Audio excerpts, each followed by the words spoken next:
Hello friends, this is Dr. Shashi Agarwal.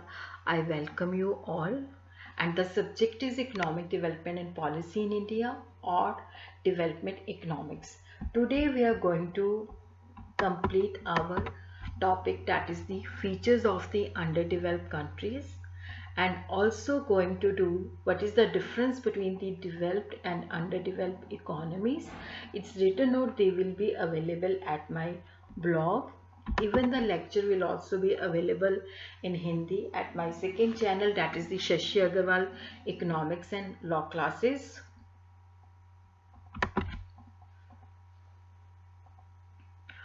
So the features of underdeveloped country we have covered: the low per capita income, economic inequalities, low level of living, capital deficiency, backward techniques, high growth rate of population, underutilization of the natural resources.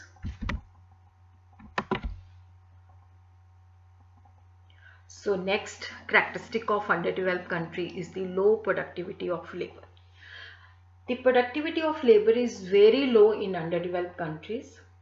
Per capita production both in agriculture and industrial sector is very low, because the productivity of labor depends upon so many things like availability of capital, the efficient management, health of the worker, education, wage rate.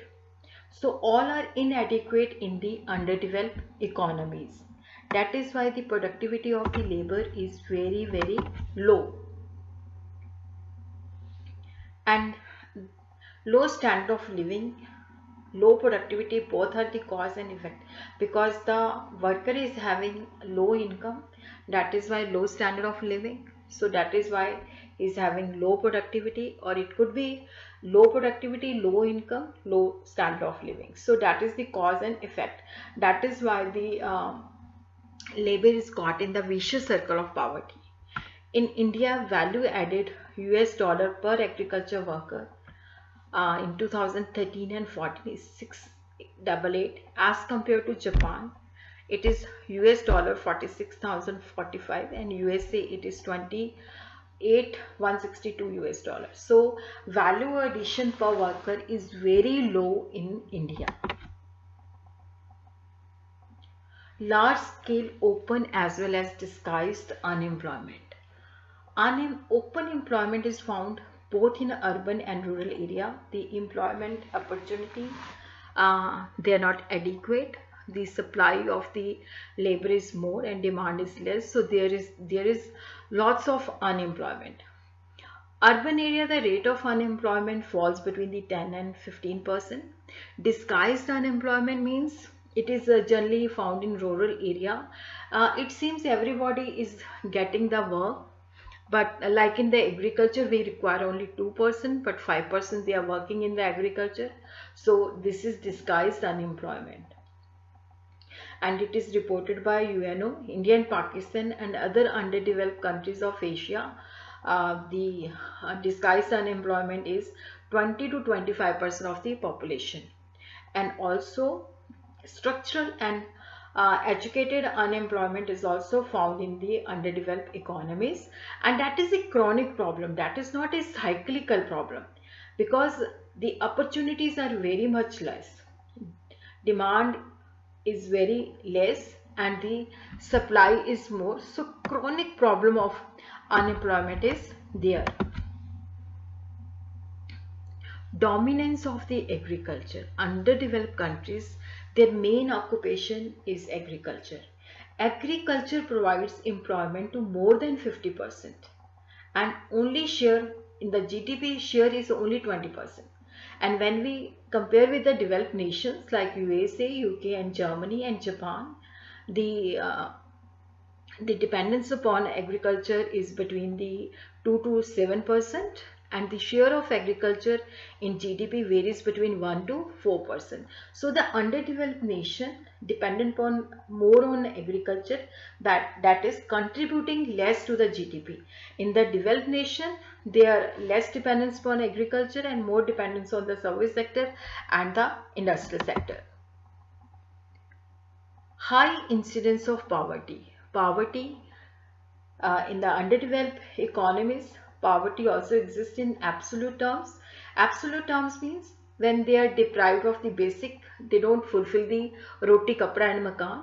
And when we compare with their income is also less, uh, and they live, they have very pathetic and inhuman conditions. And because due to the poverty, the per capita income is very low, and there is a huge inequality of income and pathetic condition in underdeveloped countries.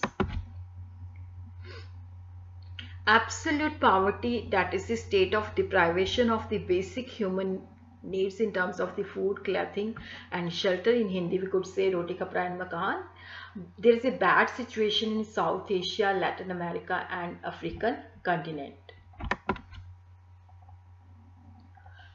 Infrastructural backwardness is also present in the underdeveloped economies like energy, transport, communications, social infrastructure, education, health, housing facility. They are very low. People are illiterate.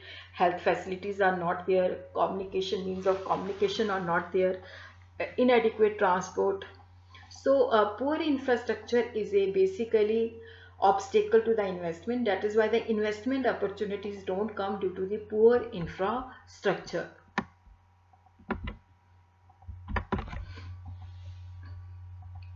Low volume of the foreign trade, it's very low. Underdeveloped nation, they export primary products like agriculture goods, they export raw materials, minerals and petroleum, and they import finished goods. And the balance of trade is also unfavorable because they import finished product which is much more higher than the export. In 1950, the share in the world trade was 33%, but now it is 23% of the underdeveloped economies. Now we are clear with the what are the features of the underdeveloped economies.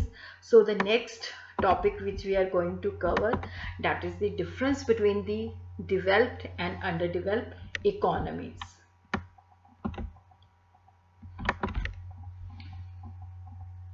So what is the difference between the developed economy and the underdeveloped economy?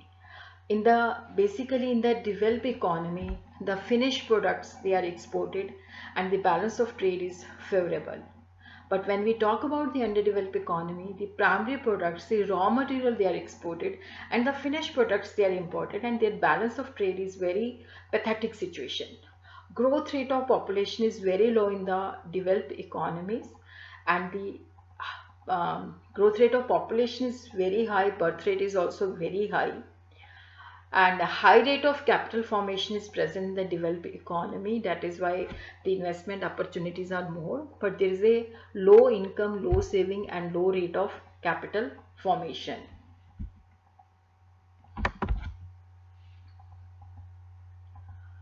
High per capita income above US dollar 12,735. When we talk about the developed economy, the high per capita income is more as compared to the underdeveloped economies.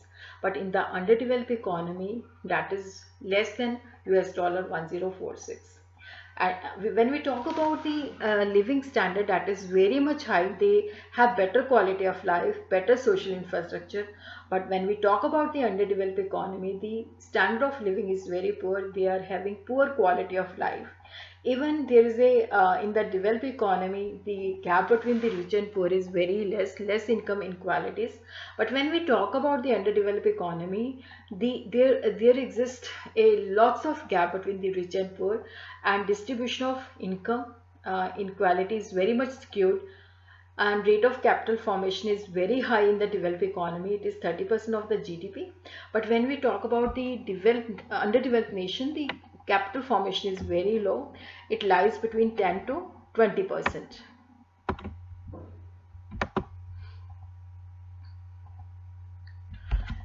In the developed economy, because they are more dependent on industry and service sector rather than agriculture, so they don't have any unemployment problem. They have very low rate of unemployment, and that is also cyclical. But when we talk about the underdeveloped economy, large scale of unemployment, open unemployment is there, disguised unemployment is there, rate of unemployment is very much high, and the underdeveloped economy is facing the chronic problem of unemployment. In the developed economy, advanced production techniques, latest technologies used. But when we talk about the underdeveloped economy, the backward production techniques they are used. In the developed economy, the capital market, money market is developed, but in the underdeveloped economy, it is underdeveloped. The cultural is very materialistic under developed economy, and the people they have progressive outlook, their thinking is broad, and dignity of labor is very high. But when we talk about the underdeveloped nation, they have spiritualism, they have religious value, dignity of labor is very low, and they have traditional and backward thinking.